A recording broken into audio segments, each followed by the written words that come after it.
أعوذ بالله من الشيطان الرجيم. بسم الله الرحمن الرحيم. ألف لام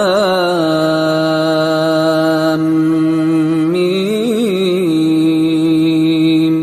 ذلك الكتاب لا ريب فيه هدى للمتقين الذين يؤمنون بالغيب ويقيمون الصلاة ومما رزقناهم ينفقون والذين يؤمنون بما أنزل إليك وما أنزل من قبلك وبالآخرة هم يوقنون أولئك على هدى من ربهم وأولئك هم المفلحون. إن الذين كفروا سواء عليهم أأنذرتهم أم لم تنذرهم لا يؤمنون. ختم الله على قلوبهم وعلى سمعهم وعلى أبصارهم غشاوة ولهم عذاب عظيم. ومن الناس من يقول آمنا بالله وباليوم الآخر وما هم بمؤمنين يخادعون الله والذين آمنوا وما يخدعون إلا أنفسهم وما يشعرون. في قلوبهم مرض فزادهم الله مرضا ولهم عذاب أليم بما كانوا يكذبون. وإذا قيل لهم لا تفسدوا في الأرض قالوا إنما نحن مصلحون ألا إنهم هم المفسدون ولكن لا يشعرون. وإذا قيل لهم آمنوا كما آمن الناس قالوا أنؤمن كما آمن السفهاء ألا إنهم هم السفهاء ولكن لا يعلمون. وإذا لقوا الذين آمنوا قالوا آمنا وإذا خلوا إلى شياطينهم قالوا إنا معكم إنما نحن مستهزئون. الله يستهزئ بهم ويمدهم في طغيانهم يعمهون. أولئك الذين اشتروا الضلالة بالهدى فما ربحت تجارتهم وما كانوا مهتدين. مثلهم كمثل الذي استوقد نارا فلما أضاءت ما حوله ذهب الله بنورهم وتركهم في ظلمات لا يبصرون. صم بكم عمي فهم لا يرجعون. أو كصيب من السماء فيه ظلمات ورعد وبرق يجعلون أصابعهم في آذانهم من الصواعق حذر الموت والله محيط بالكافرين. يكاد البرق يخطف أبصارهم كلما أضاء لهم مشوا فيه وإذا أظلم عليهم قاموا ولو شاء الله لذهب بسمعهم وأبصارهم إن الله على كل شيء قدير. يا أيها الناس اعبدوا ربكم الذي خلقكم والذين من قبلكم لعلكم تتقون الذي جعل لكم الأرض فراشا والسماء بناء وأنزل من السماء ماء فأخرج به من الثمرات رزقا لكم فلا تجعلوا لله أندادا وأنتم تعلمون. وإن كنتم في ريب مما نزلنا على عبدنا فأتوا بسورة من مثله وادعوا شهداءكم من دون الله إن كنتم صادقين. فإن لم تفعلوا ولن تفعلوا فاتقوا النار التي وقودها الناس والحجارة أعدت للكافرين. وبشر الذين آمنوا وعملوا الصالحات أن لهم جنات تجري من تحتها الأنهار كلما رزقوا منها من ثمرة رزقا قالوا هذا الذي رزقنا من قبل وأتوا به متشابها ولهم فيها أزواج مطهرة وهم فيها خالدون. إن الله لا يستحيي أن يضرب مثلا ما بعوضة فما فوقها فأما الذين آمنوا فيعلمون أنه الحق من ربهم وأما الذين كفروا فيقولون ماذا أراد الله بهذا مثلا يضل به كثيرا ويهدي به كثيرا وما يضل به إلا الفاسقين الذين ينقضون عهد الله من بعد ميثاقه ويقطعون ما أمر الله به أن يوصل ويفسدون في الأرض أولئك هم الخاسرون. كيف تكفرون بالله وكنتم أمواتا فأحياكم ثم يميتكم ثم يحييكم ثم إليه ترجعون. هو الذي خلق لكم ما في الأرض جميعا ثم استوى إلى السماء فسواهن 7 سماوات وهو بكل شيء عليم. وإذ قال ربك للملائكة إني جاعل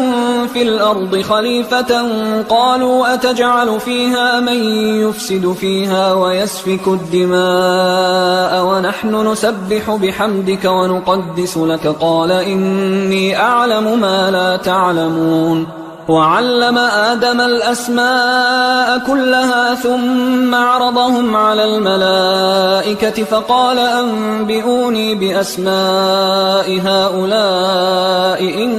كنتم صادقين. قالوا سبحانك لا علم لنا إلا ما علمتنا إنك أنت العليم الحكيم. قال يا آدم أنبئهم بأسمائهم فلما أنبأهم بأسمائهم قال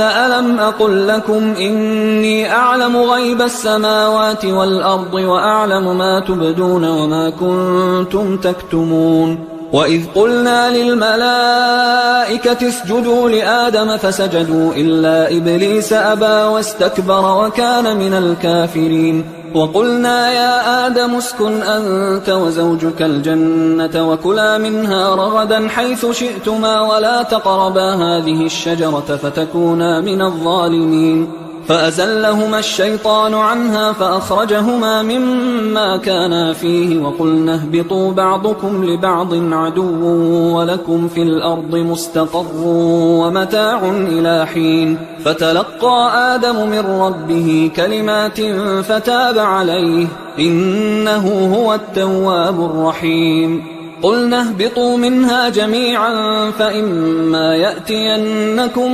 مني هدى فمن تبع هداي فلا خوف عليهم ولا هم يحزنون. والذين كفروا وكذبوا بآياتنا أولئك أصحاب النار هم فيها خالدون. يا بني إسرائيل اذكروا نعمتي التي أنعمت عليكم وأوفوا بعهدي أوف بعهدكم وإياي فارهبون. وآمنوا بما أنزلت مصدقا لما معكم ولا تكونوا أول كافر به ولا تشتروا بآياتي ثمنا قليلا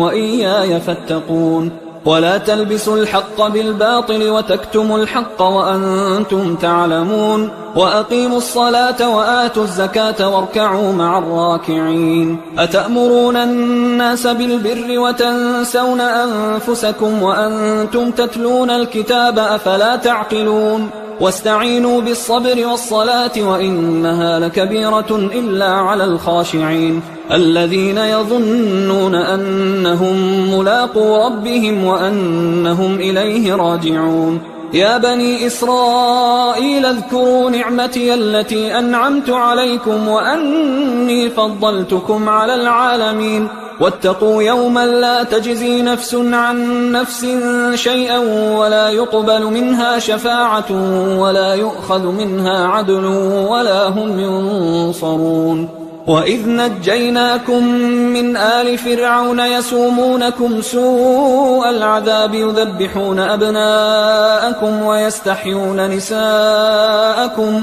وفي ذلكم بلاء من ربكم عظيم. وإذ فرقنا بكم البحر فأنجيناكم وأغرقنا آل فرعون وأنتم تنظرون. وإذ واعدنا موسى 40 ليلة ثم اتخذتم العجل من بعده وأنتم ظالمون. ثم عفونا عنكم من بعد ذلك لعلكم تشكرون وإذ آتينا موسى الكتاب والفرقان لعلكم تهتدون وإذ قال موسى لقومه يا قوم إنكم ظلمتم أنفسكم باتخاذكم العجل فتوبوا إلى بارئكم فاقتلوا أنفسكم ذلكم خير لكم عند بارئكم فتاب عليكم إنه هو التواب الرحيم وإذ قلتم يا موسى لن نؤمن لك حتى نرى الله جهرة فأخذتكم الصاعقة وأنتم تنظرون ثم بعثناكم من بعد موتكم لعلكم تشكرون وظللنا عليكم الغمام وأنزلنا عليكم المن والسلوى كلوا من طيبات ما رزقناكم وما ظلمونا ولكن كانوا أنفسهم يظلمون وإذ قلنا ادخلوا هذه القرية فكلوا منها حيث شئتم رغدا وادخلوا الباب سجدا وقولوا حطة نغفر لكم خطاياكم وسنزيد المحسنين فبدل الذين ظلموا قولا غير الذي قيل لهم فأنزلنا على الذين ظلموا رجزا من السماء بما كانوا يفسقون وإذ استسقى موسى لقومه فقلنا اضرب بعصاك الحجر فانفجرت منه 12 عينا قد علم كل أناس مشربهم كلوا واشربوا من رزق الله ولا تعثوا في الأرض مفسدين وإذ قلتم يا موسى لن نصبر على طعام واحد فادع لنا ربك يخرج لنا مما تنبت الأرض من بقلها وقثائها وفومها وعدسها وبصلها قال أتستبدلون الذي هو أدنى بالذي هو خير اهبطوا مصرا فإن لكم ما سألتم وضربت عليهم الذلة والمسكنة وباءوا بغضب من الله ذلك بأنهم كانوا يكفرون بآيات الله ويقتلون النبيين بغير الحق ذلك بما عصوا وكانوا يعتدون إن الذين آمنوا والذين هادوا والنصارى والصابئين من آمن بالله واليوم الآخر وعمل صالحا فلهم أجرهم عند ربهم ولا خوف عليهم ولا هم يحزنون وإذ أخذنا ميثاقكم ورفعنا فوقكم الطور خذوا ما آتيناكم بقوة واذكروا ما فيه لعلكم تتقون ثم توليتم من بعد ذلك فلولا فضل الله عليكم ورحمته لكنتم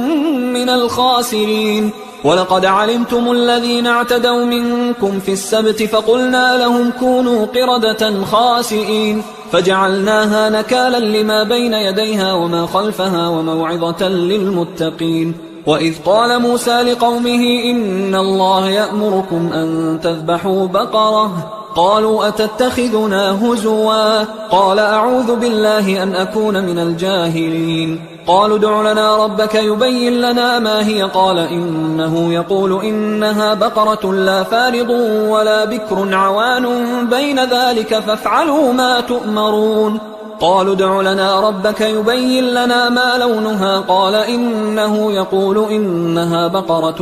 صفراء فاقع لونها تسر الناظرين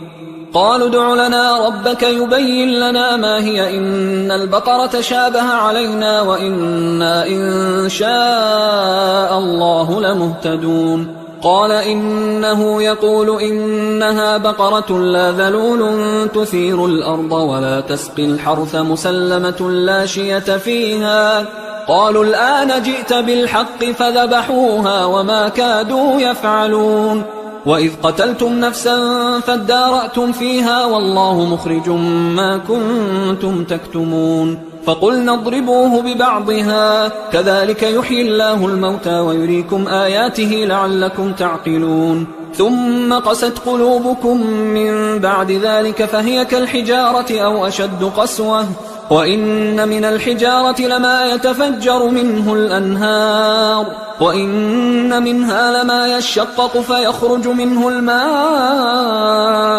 وإن منها لما يهبط من خشية الله وما الله بغافل عما تعملون. أفتطمعون أن يؤمنوا لكم وقد كان فريق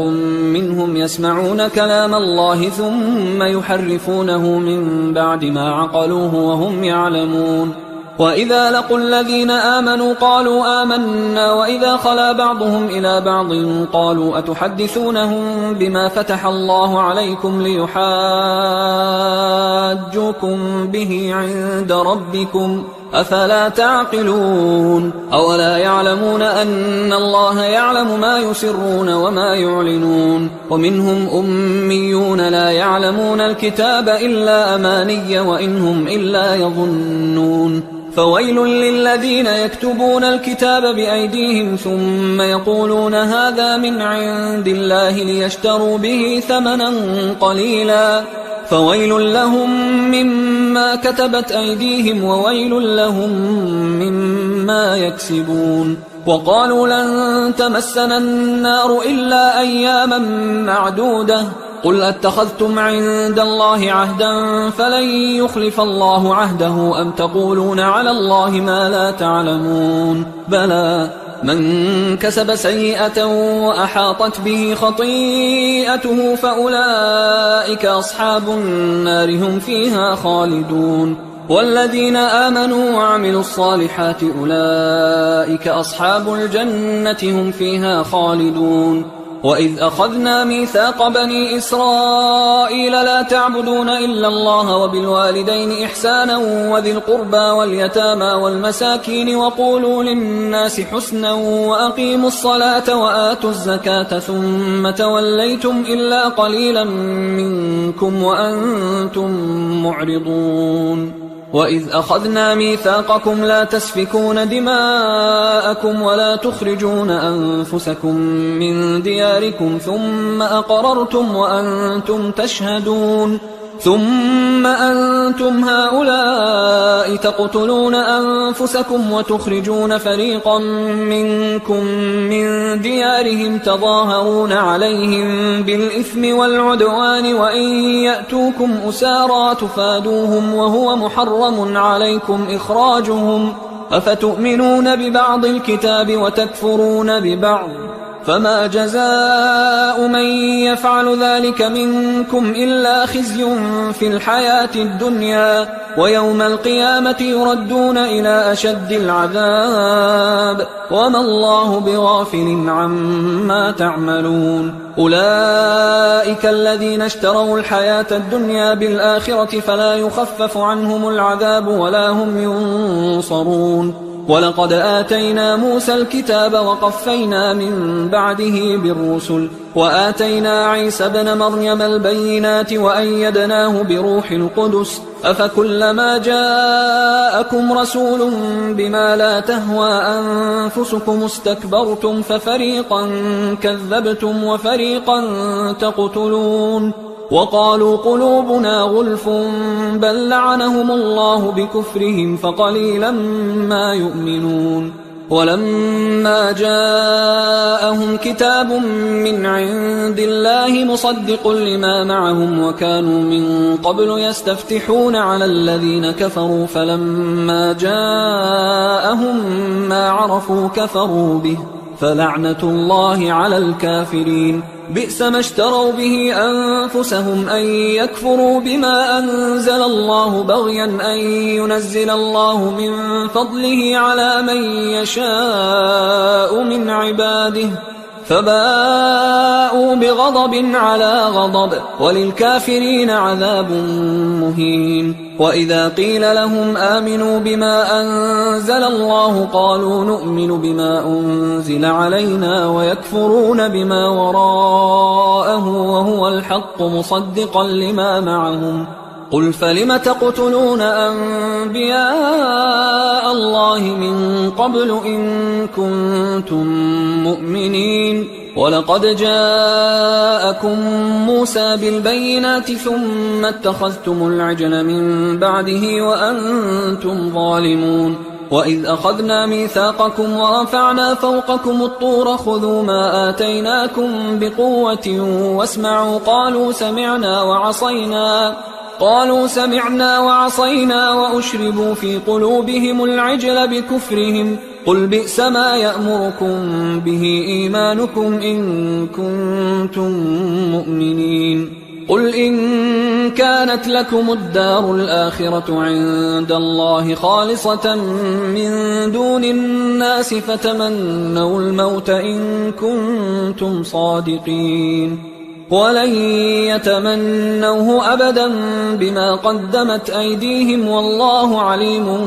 بالظالمين ولتجدنهم أحرص الناس على حياة ومن الذين أشركوا يود أحدهم لو يعمر 1000 سنة وما هو بمزحزحه من العذاب أن يعمر والله بصير بما يعملون قل من كان عدوا لجبريل فإنه نزله على قلبك بإذن الله مصدقا لما بين يديه وهدى وبشرى للمؤمنين من كان عدوا لله وملائكته ورسله وجبريل وميكال فإن الله عدو للكافرين ولقد أنزلنا إليك آيات بينات وما يكفر بها إلا الفاسقون أوكلما عاهدوا عهدا نبذه فريق منهم بل أكثرهم لا يؤمنون ولما جاءهم رسول من عند الله مصدق لما معهم نبذ فريق من الذين أوتوا الكتاب كتاب الله وراء ظهورهم كأنهم لا يعلمون واتبعوا ما تتلو الشياطين على ملك سليمان وما كفر سليمان ولكن الشياطين كفروا يعلمون الناس السحر وما أنزل على الملكين ببابل هاروت وماروت وما يعلمان من أحد حتى يقولا إنما نحن فتنة فلا تكفر فيتعلمون منهما ما يفرقون به بين المرء وزوجه وما هم بضارين به من أحد إلا بإذن الله ويتعلمون ما يضرهم ولا ينفعهم ولقد علموا لمن اشتراه ما له في الآخرة من خلاق ولبئس ما شروا به أنفسهم لو كانوا يعلمون ولو أنهم آمنوا واتقوا لمثوبة من عند الله خير لو كانوا يعلمون يا أيها الذين آمنوا لا تقولوا راعنا وقولوا انظرنا واسمعوا وللكافرين عذاب أليم ما يود الذين كفروا من أهل الكتاب ولا المشركين أن ينزل عليكم من خير من ربكم والله يختص برحمته من يشاء والله ذو الفضل العظيم ما ننسخ من آية أو ننسها نأت بخير منها أو مثلها ألم تعلم أن الله على كل شيء قدير ألم تعلم أن الله له ملك السماوات والأرض وما لكم من دون الله من ولي ولا نصير أم تريدون أن تسألوا رسولكم كما سئل موسى من قبل ومن يتبدل الكفر بالإيمان فقد ضل سواء السبيل ود كثير من أهل الكتاب لو يردونكم من بعد إيمانكم كفارا حسدا من عند أنفسهم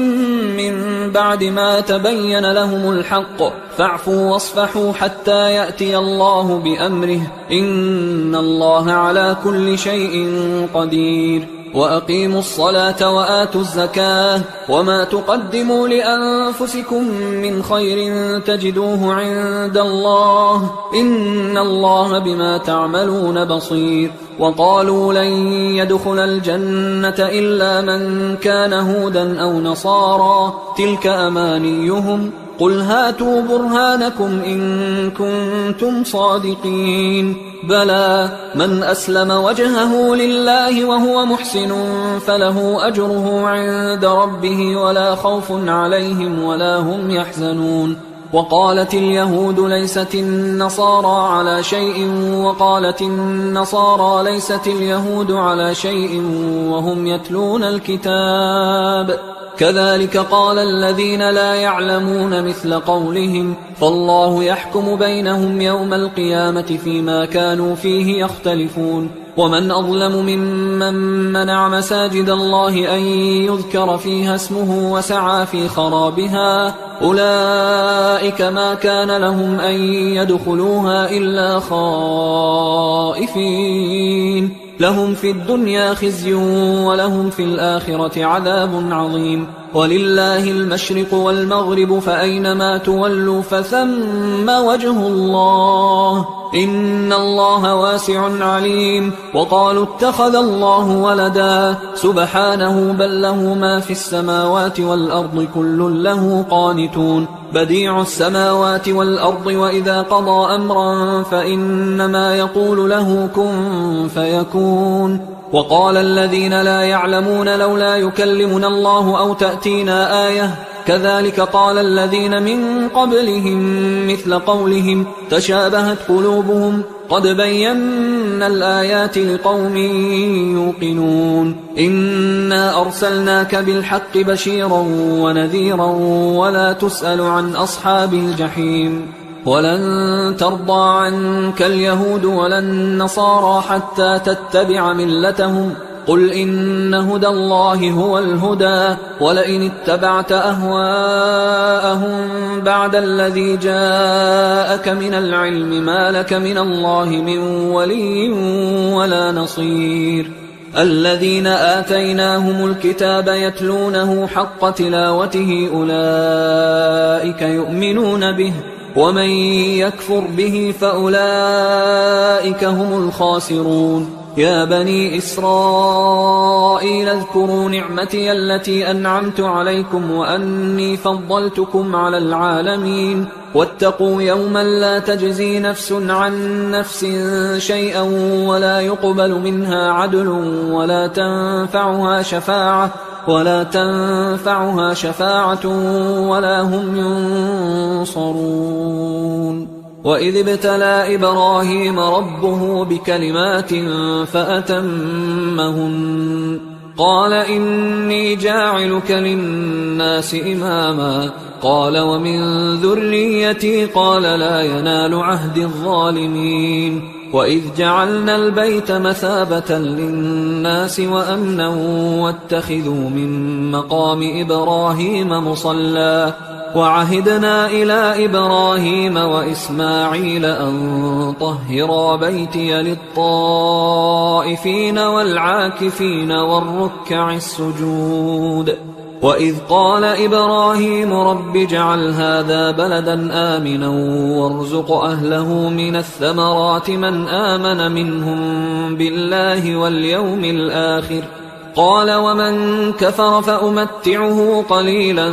ثم أضطره إلى عذاب النار وبئس المصير وإذ يرفع إبراهيم القواعد من البيت وإسماعيل ربنا تقبل منا إنك أنت السميع العليم ربنا وجعلنا مسلمين لك ومن ذريتنا أمة مسلمة لك وأرنا مناسكنا وتب علينا إنك أنت التواب الرحيم ربنا وبعث فيهم رسولا منهم يتلو عليهم آياتك ويعلمهم الكتاب والحكمة ويزكيهم إنك أنت العزيز الحكيم ومن يرغب عن ملة إبراهيم إلا من سفه نفسه ولقد اصطفيناه في الدنيا وإنه في الآخرة لمن الصالحين إذ قال له ربه أسلم قال أسلمت لرب العالمين ووصى بها إبراهيم بنيه ويعقوب يا بني إن الله اصطفى لكم الدين فلا تموتن إلا وأنتم مسلمون أم كنتم شهداء إذ حضر يعقوب الموت إذ قال لبنيه ما تعبدون من بعدي قالوا نعبد إلهك وإله آبائك إبراهيم وإسماعيل وإسحاق إلها واحدا ونحن له مسلمون تلك أمة قد خلت لها ما كسبت ولكم ما كسبتم ولا تسألون عما كانوا يعملون وقالوا كونوا هودا أو نصارى تهتدوا قل بل ملة إبراهيم حنيفا وما كان من المشركين قولوا آمنا بالله وما أنزل إلينا وما أنزل إلى إبراهيم وإسماعيل وإسحاق ويعقوب والأسباط وما أوتي موسى وعيسى وما أوتي النبيون من ربهم لا نفرق بين أحد منهم ونحن له مسلمون فإن آمنوا بمثل ما آمنتم به فقد اهتدوا وإن تولوا فإنما هم في شقاق فسيكفيكهم الله وهو السميع العليم صبغة الله ومن أحسن من الله صبغة ونحن له عابدون قل أتحاجوننا في الله وهو ربنا وربكم ولنا أعمالنا ولكم أعمالكم ونحن له مخلصون أم تقولون إن إبراهيم وإسماعيل وإسحاق ويعقوب والأسباط كانوا هودا أو نصارى قل أأنتم أعلم أم الله ومن أظلم ممن كتم شهادة عنده من الله وما الله بغافل عما تعملون تلك أمة قد خلت لها ما كسبت ولكم ما كسبتم ولا تسألون عما كانوا يعملون سيقول السفهاء من الناس ما ولاهم عن قبلتهم التي كانوا عليها قل لله المشرق والمغرب يهدي من يشاء إلى صراط مستقيم وكذلك جعلناكم أمة وسطا لتكونوا شهداء على الناس ويكون الرسول عليكم شهيدا وما جعلنا القبلة التي كنت عليها إلا لنعلم من يتبع الرسول ممن ينقلب على عقبيه وإن كانت لكبيرة إلا على الذين هدى الله وما كان الله ليضيع إيمانكم إن الله بالناس لرؤوف رحيم قد نرى تقلب وجهك في السماء فلنولينك قبلة ترضاها فول وجهك شطر المسجد الحرام وحيث ما كنتم فولوا وجوهكم شطره وإن الذين أوتوا الكتاب ليعلمون أنه الحق من ربهم وما الله بغافل عما يعملون ولئن أتيت الذين أوتوا الكتاب بكل آية ما تبعوا قبلتك وما أنت بتابع قبلتهم وما بعضهم بتابع قبلة بعض ولئن اتبعت أهواءهم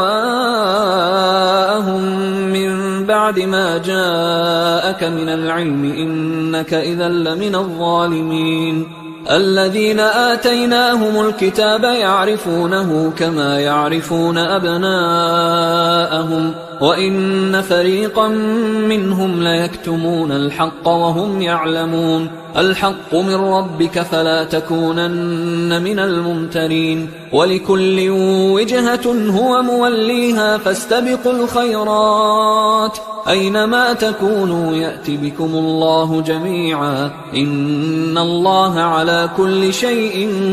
قدير ومن حيث خرجت فول وجهك شطر المسجد الحرام وإنه للحق من ربك وما الله بغافل عما تعملون ومن حيث خرجت فول وجهك شطر المسجد الحرام وحيث ما كنتم فولوا وجوهكم شطره لئلا يكون للناس عليكم حجة إلا الذين ظلموا منهم فلا تخشوهم واخشوني ولأتم نعمتي عليكم ولعلكم تهتدون كما أرسلنا فيكم رسولا منكم يتلو عليكم آياتنا ويزكيكم ويعلمكم الكتاب والحكمة ويعلمكم ما لم تكونوا تعلمون فاذكروني أذكركم واشكروا لي ولا تكفرون يا أيها الذين آمنوا استعينوا بالصبر والصلاة إن الله مع الصابرين ولا تقولوا لمن يقتل في سبيل الله أموات بل أحياء ولكن لا تشعرون ولنبلونكم بشيء من الخوف والجوع ونقص من الأموال والأنفس والثمرات وبشر الصابرين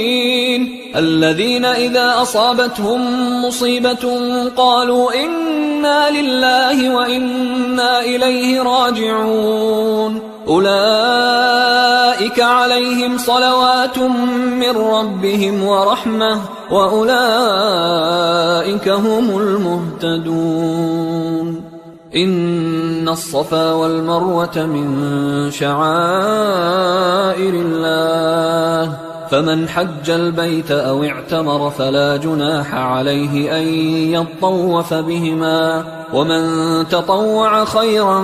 فإن الله شاكر عليم إن الذين يكتمون ما أنزلنا من البينات والهدى من بعد ما بيناه للناس في الكتاب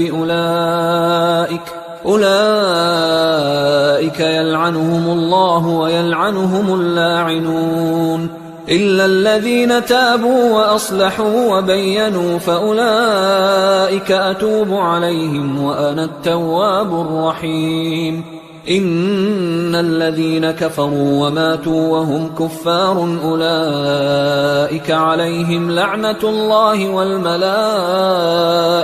والناس أجمعين خالدين فيها لا يخفف عنهم العذاب ولا هم ينظرون وإلهكم إله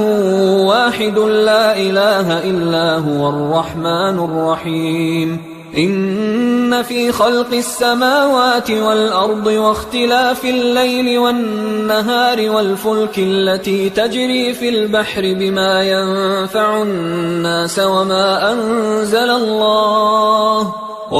أنزل الله من السماء من ماء فأحيا به الأرض بعد موتها وبث فيها من كل دابة وتصريف الرياح والسحاب المسخر بين السماء والأرض لآيات لقوم يعقلون ومن الناس من يتخذ من دون الله أندادا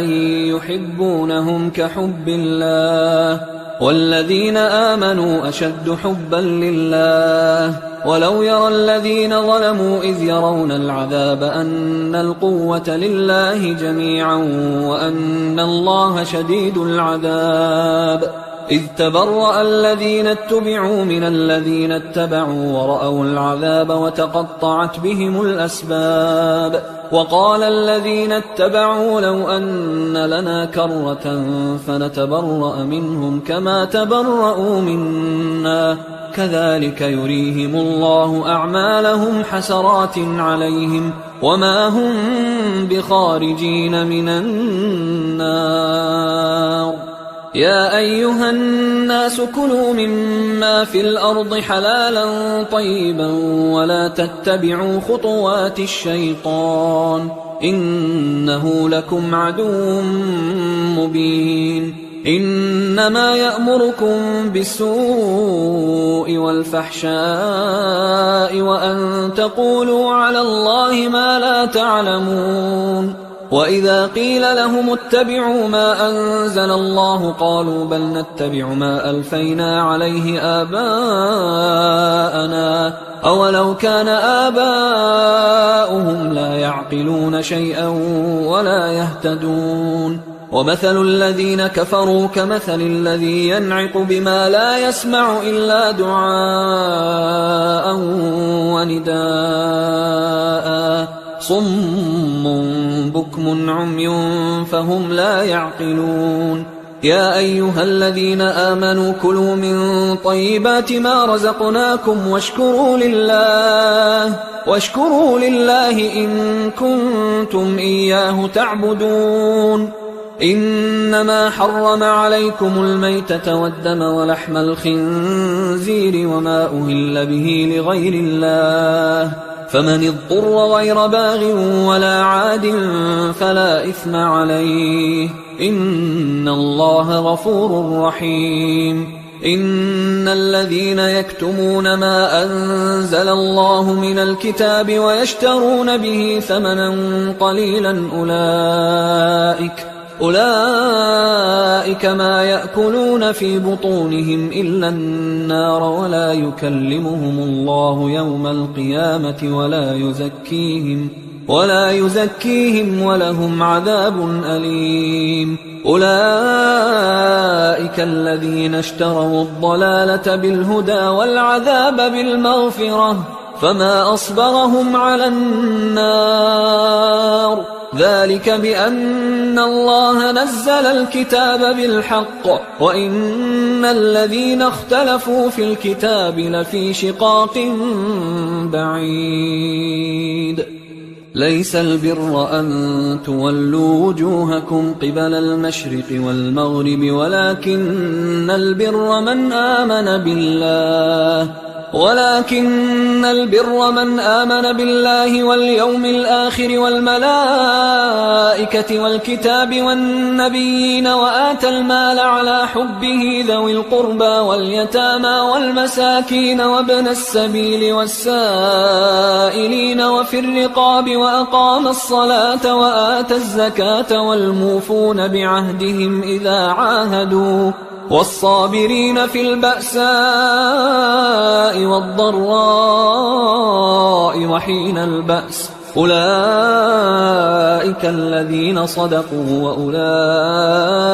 هم المتقون يا أيها الذين آمنوا كتب عليكم القصاص في القتلى الحر بالحر والعبد بالعبد والأنثى بالأنثى فمن عفي له من أخيه شيء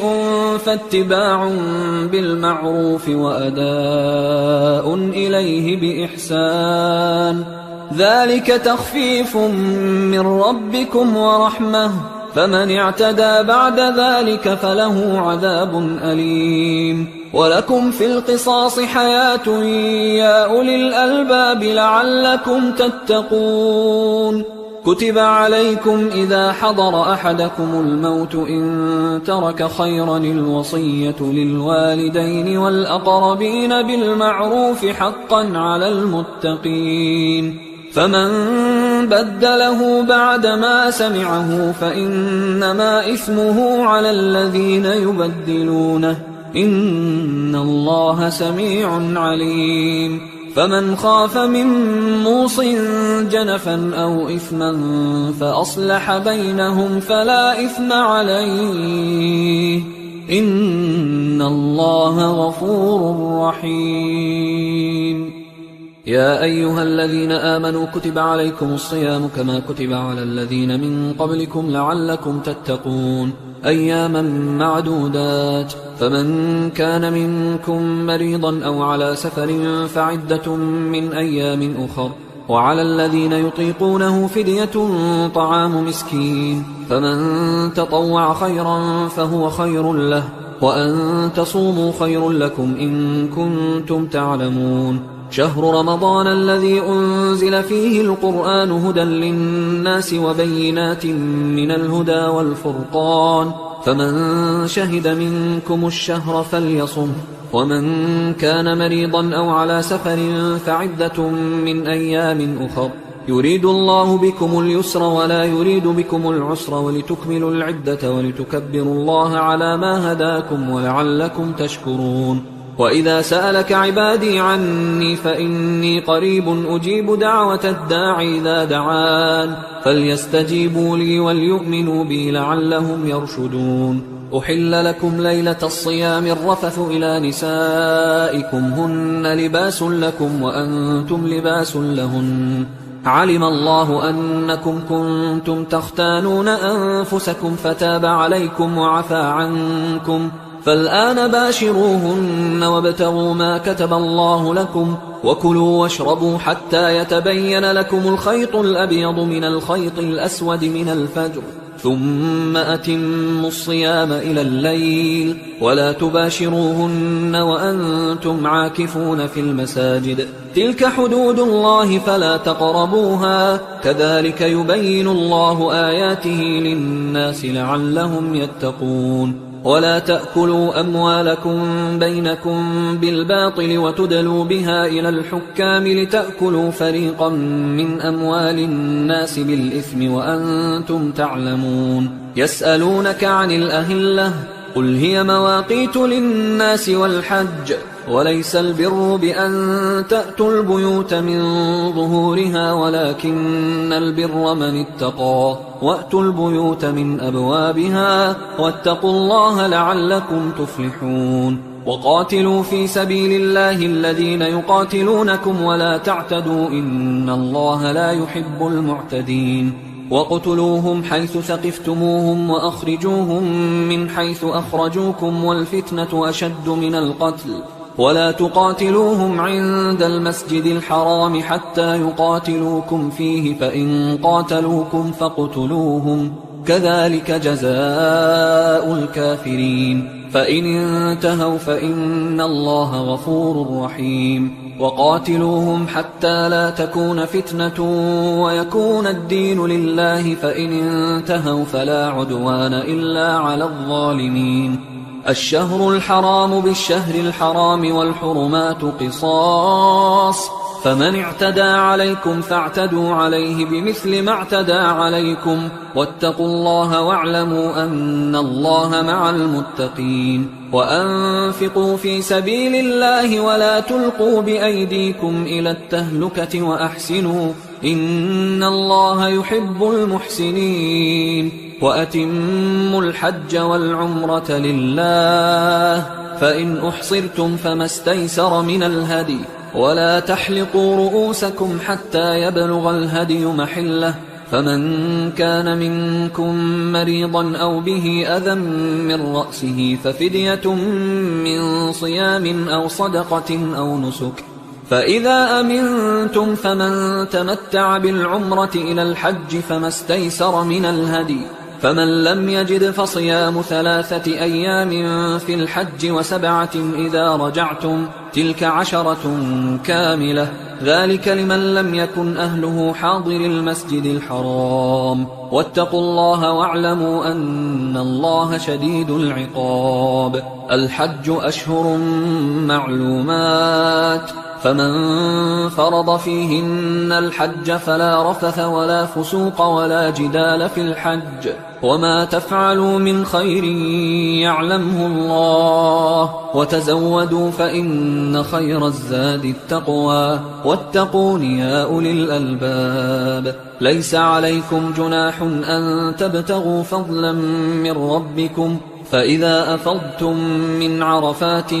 فاذكروا الله عند المشعر الحرام واذكروه كما هداكم وإن كنتم من قبله لمن الضالين. ثم أفيضوا من حيث أفاض الناس واستغفروا الله إن الله غفور رحيم. فإذا قضيتم مناسككم فاذكروا الله كذكركم آباءكم أو أشد ذكرا. فمن الناس من يقول ربنا آتنا في الدنيا وما له في الآخرة من خلاق، ومنهم من يقول ربنا آتنا في الدنيا حسنة وفي الآخرة حسنة وقنا عذاب النار. أولئك لهم نصيب مما كسبوا والله سريع الحساب. واذكروا الله في أيام معدودات، فمن تعجل في يومين فلا إثم عليه ومن تأخر فلا إثم عليه لمن اتقى. واتقوا الله واعلموا أنكم إليه تحشرون. ومن الناس من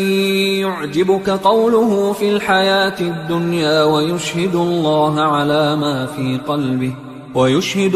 على ما في قلبه وهو ألد الخصام. وإذا تولى سعى في الأرض ليفسد فيها ويهلك الحرث والنسل والله لا يحب الفساد. وإذا قيل له اتق الله أخذته العزة بالإثم فحسبه جهنم ولبئس المهاد. ومن الناس من يشري نفسه ابتغاء مرضات الله والله رؤوف بالعباد. يا أيها الذين آمنوا ادخلوا في السلم كافة ولا تتبعوا خطوات الشيطان إنه لكم عدو مبين. فإن زللتم من بعد ما جاءتكم البينات فاعلموا أن الله عزيز حكيم. هل ينظرون إلا أن يأتيهم الله في ظلل من الغمام والملائكة وقضي الأمر وإلى الله ترجع الأمور. سل بني إسرائيل كم آتيناهم من آية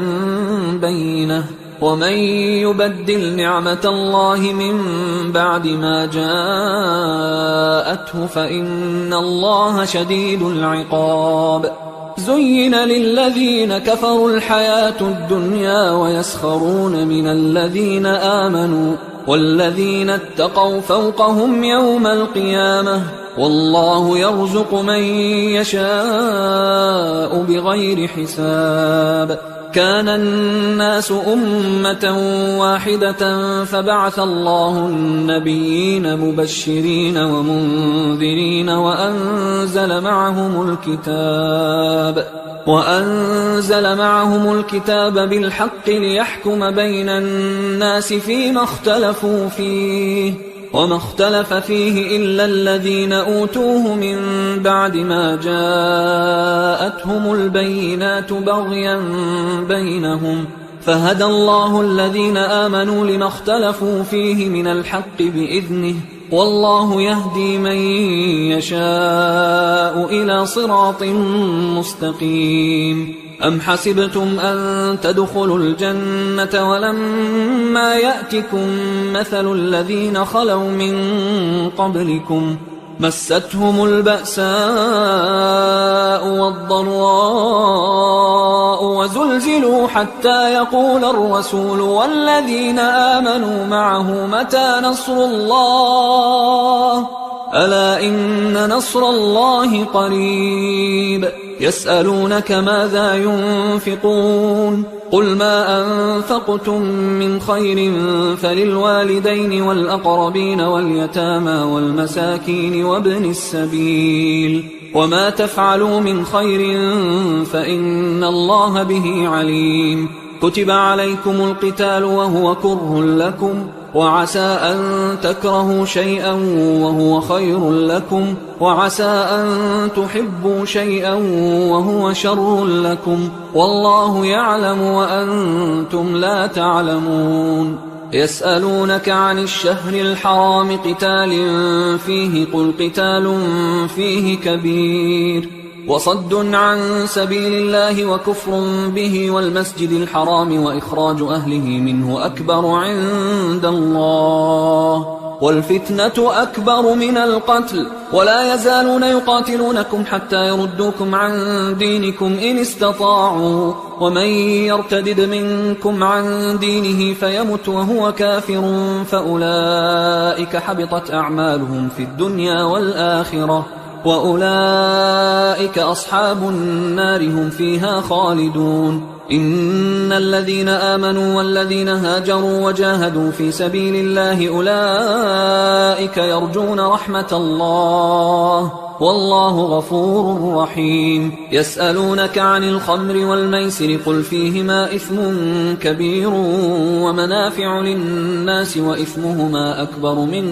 نفعهما ويسألونك ماذا ينفقون قل العفو كذلك يبين الله لكم الآيات لعلكم تتفكرون في الدنيا والآخرة ويسألونك عن اليتامى قل إصلاح لهم خير وإن تخالطوهم فإخوانكم والله يعلم المفسد من المصلح ولو شاء الله لأعنتكم إن الله عزيز حكيم ولا تنكحوا المشركات حتى يؤمنوا ولأمة مؤمنة خير من مشركة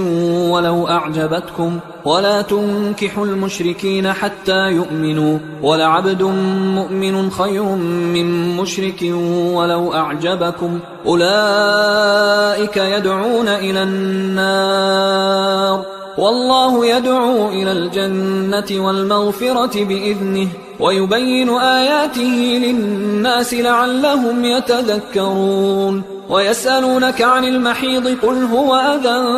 فاعتزلوا النساء في المحيض ولا تقربوهن حتى يطهرن فإذا تطهرن فأتوهن من حيث أمركم الله إن الله يحب التوابين ويحب المتطهرين نساؤكم حرث لكم فأتوا حرثكم أنى شئتم وقدموا لأنفسكم واتقوا الله واعلموا أنكم ملاقوه وبشر المؤمنين ولا تجعلوا الله عرضة لأيمانكم أن تبروا وتتقوا وتصلحوا بين الناس والله سميع عليم لا يؤاخذكم الله باللغو في أيمانكم ولكن يؤاخذكم بما كسبت قلوبكم والله غفور حليم للذين يؤلون من نسائهم تربص 4 أشهر فإن فاءوا فإن الله غفور رحيم وإن عزموا الطلاق فإن الله سميع عليم والمطلقات يتربصن بأنفسهن 3 قروء ولا يحل لهن أن يكتمن ما خلق الله في أرحامهن إن كن يؤمن بالله واليوم الآخر وبعولتهن أحق بردهن في ذلك إن أرادوا إصلاحا ولهن مثل الذي عليهن بالمعروف وللرجال عليهن درجة والله عزيز حكيم الطلاق 2 فإمساك بمعروف أو تسريح بإحسان ولا يحل لكم أن تأخذوا مما آتيتموهن شيئا إلا أن يخافا ألا يقيما حدود الله فإن خفتم ألا يقيما حدود الله فلا جناح عليهما فيما افتدت به تلك حدود الله فلا تعتدوها ومن يتعد حدود الله فأولئك هم الظالمون فإن طلقها فلا تحل له من بعد حتى تنكح زوجا غيره فإن طلقها فلا جناح عليهما أن يتراجعا إن ظنا أن يقيما حدود الله وتلك حدود الله يبينها لقوم يعلمون وإذا طلقتم النساء فبلغن أجلهن فأمسكوهن بمعروف أو سرحوهن بمعروف ولا تمسكوهن ضرارا لتعتدوا ومن يفعل ذلك فقد ظلم نفسه ولا تتخذوا آيات الله هزوا واذكروا نعمة الله عليكم وما أنزل عليكم من الكتاب والحكمة يعظكم به واتقوا الله واعلموا أن الله بكل شيء عليم وإذا طلقتم النساء فبلغن أجلهن فلا تعضلوهن أن ينكحن أزواجهن إذا تراضوا بينهم بالمعروف ذلك يوعظ به من كان منكم يؤمن بالله واليوم الآخر ذلكم أزكى لكم وأطهر والله يعلم وأنتم لا تعلمون والوالدات يرضعن أولادهن حولين كاملين لمن أراد أن يتم الرضاعة وعلى المولود له رزقهن وكسوتهن بالمعروف لا تكلف نفس إلا وسعها لا تضار والدة بولدها ولا مولود له بولده وعلى الوارث مثل ذلك فإن أرادا فصالا عن تراض منهما وتشاور فلا جناح عليهما وإن أردتم أن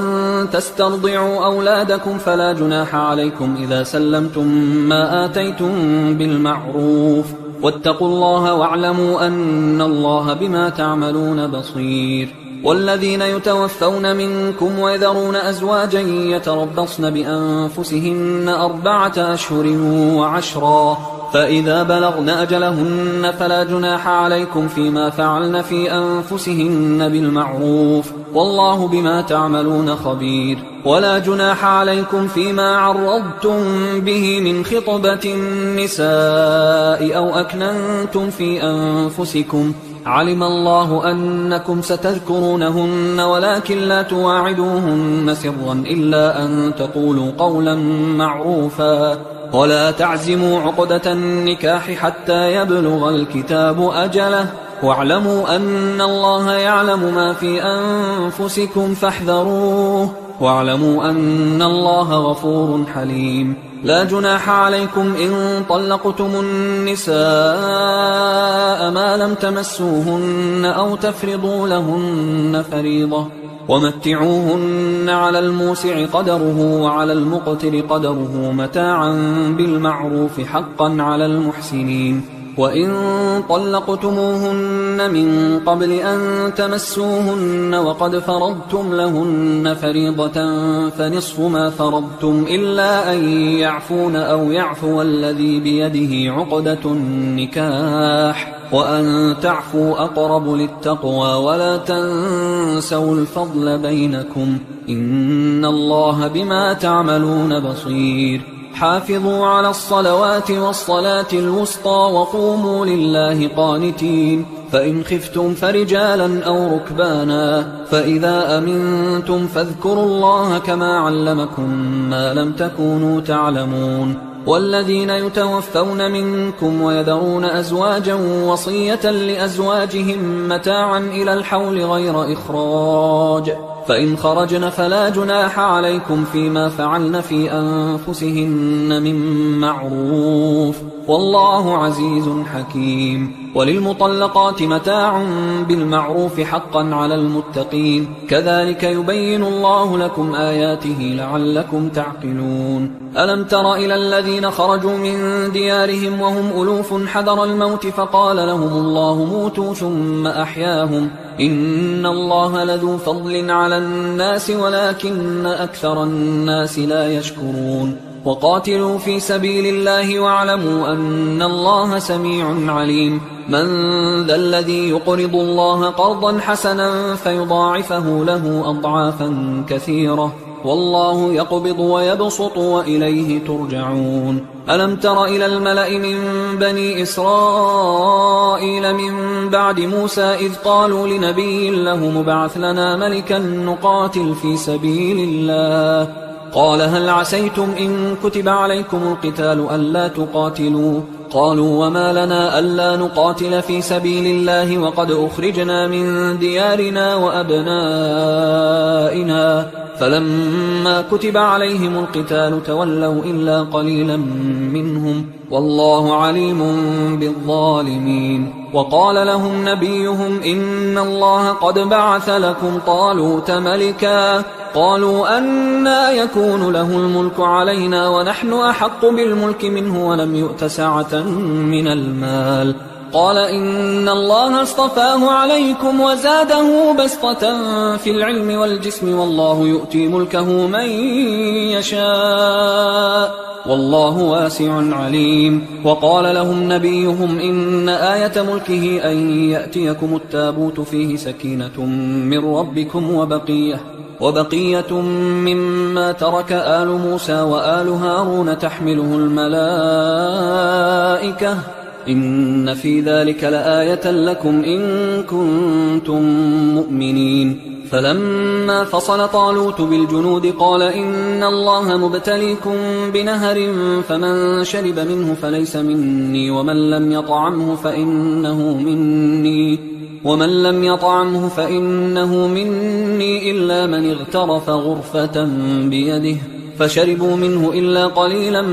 منهم فلما جاوزه هو والذين آمنوا معه قالوا لا طاقة لنا اليوم بجالوت وجنوده قال الذين يظنون أنهم ملاقوا الله كم من فئة قليلة غلبت فئة كثيرة بإذن الله والله مع الصابرين ولما برزوا لجالوت وجنوده قالوا ربنا أفرغ علينا صبرا وثبت أقدامنا وانصرنا على القوم الكافرين فهزموهم بإذن الله وقتل داود جالوت وآتاه الله الملك والحكمة وعلمه مما يشاء ولولا دفع الله الناس بعضهم ببعض لفسدت الأرض ولكن الله ذو فضل على العالمين تلك آيات الله نتلوها عليك بالحق وإنك لمن المرسلين تلك الرسل فضلنا بعضهم على بعض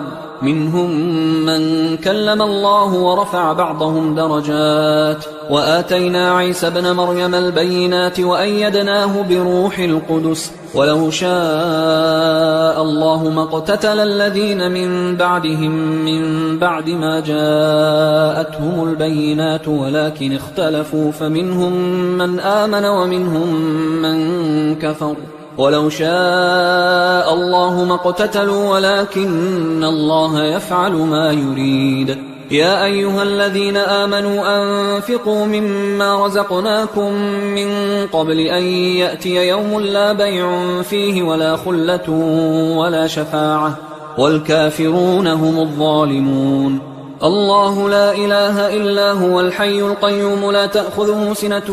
ولا نوم له ما في السماوات وما في الأرض من ذا الذي يشفع عنده إلا بإذنه يعلم ما بين أيديهم وما خلفهم ولا يحيطون بشيء من علمه إلا بما شاء وسع كرسيه السماوات والأرض ولا يؤوده حفظهما وهو العلي العظيم لا إكراه في الدين قد تبين الرشد من الغي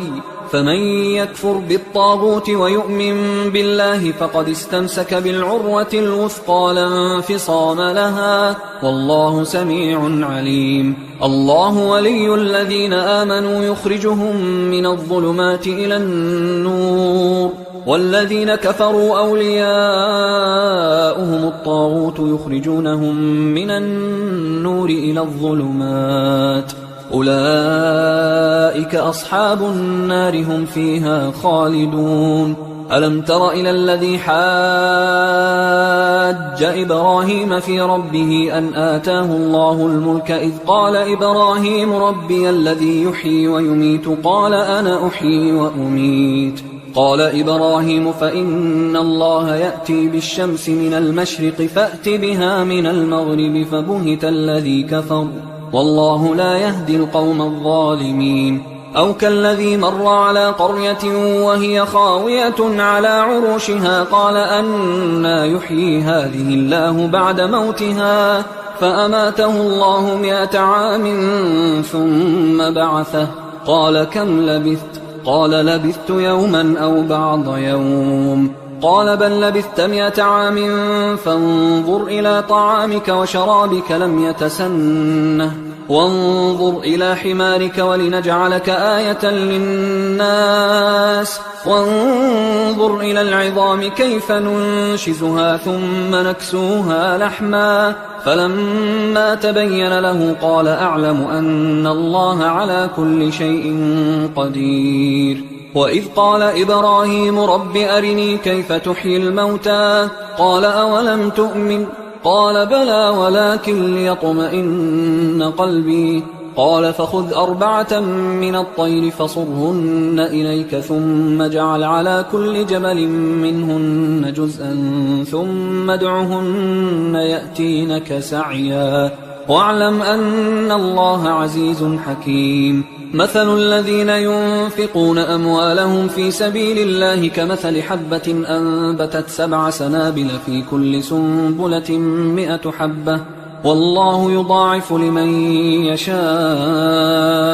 والله واسع عليم الذين ينفقون أموالهم في سبيل الله ثم لا يتبعون ما أنفقوا منا ولا أذى لهم أجرهم عند ربهم ولا خوف عليهم ولا هم يحزنون قول معروف ومغفرة خير من صدقة يتبعها أذى والله غني حليم يا أيها الذين آمنوا لا تبطلوا صدقاتكم بالمن والأذى كالذي ينفق ماله رئاء الناس ولا يؤمن بالله واليوم الآخر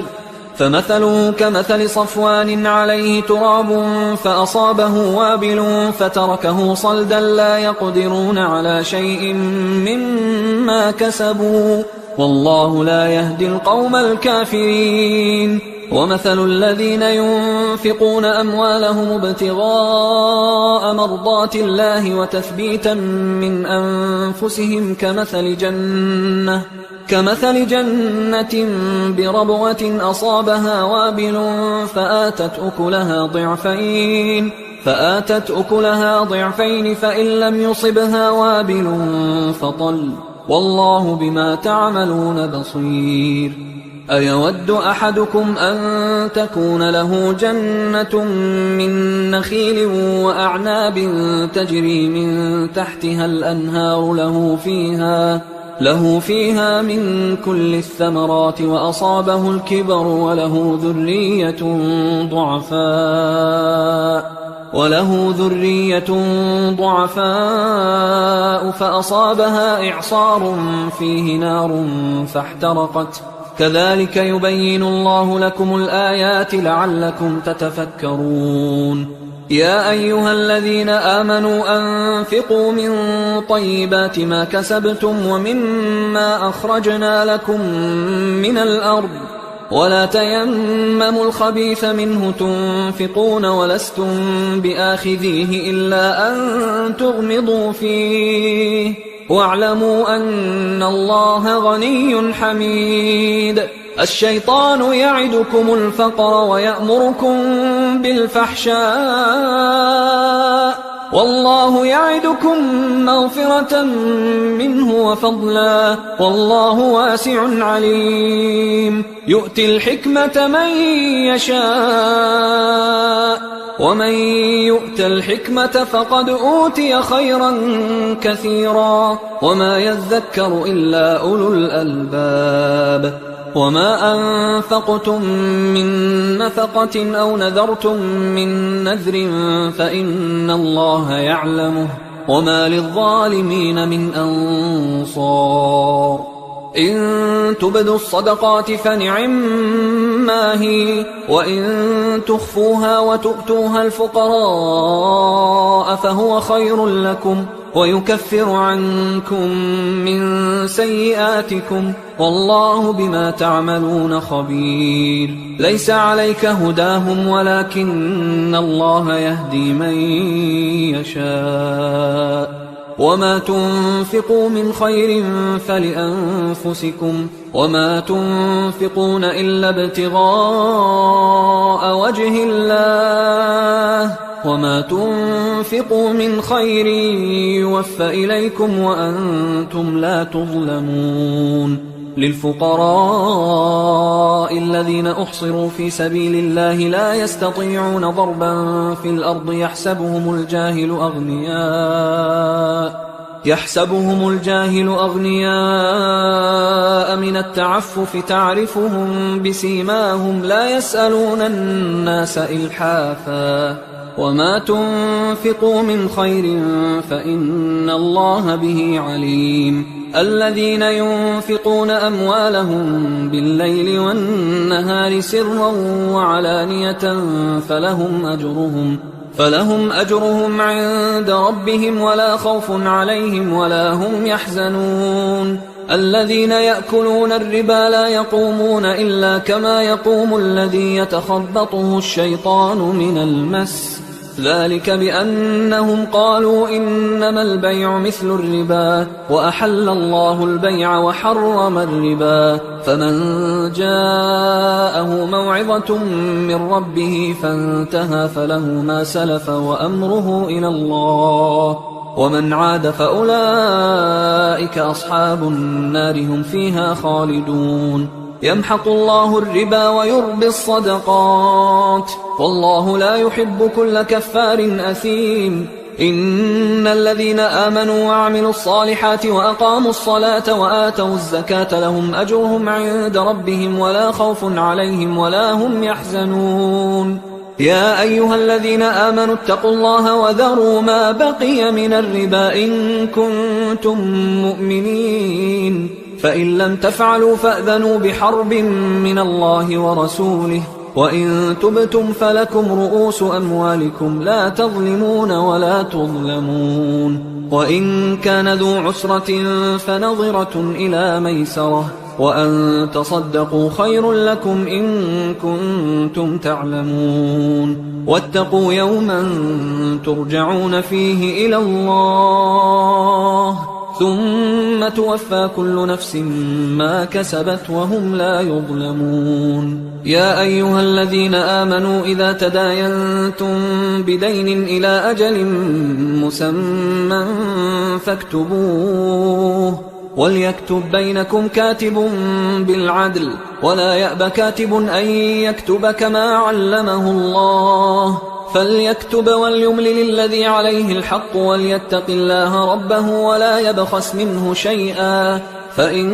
كان الذي عليه الحق سفيها أو ضعيفا أو لا يستطيع أن يمله فليملل وليه بالعدل واستشهدوا شهيدين من رجالكم فإن لم يكونا رجلين فرجل وامرأتان ممن ترضون من الشهداء أن تضل إحداهما فتذكر إحداهما الأخرى ولا يأبى الشهداء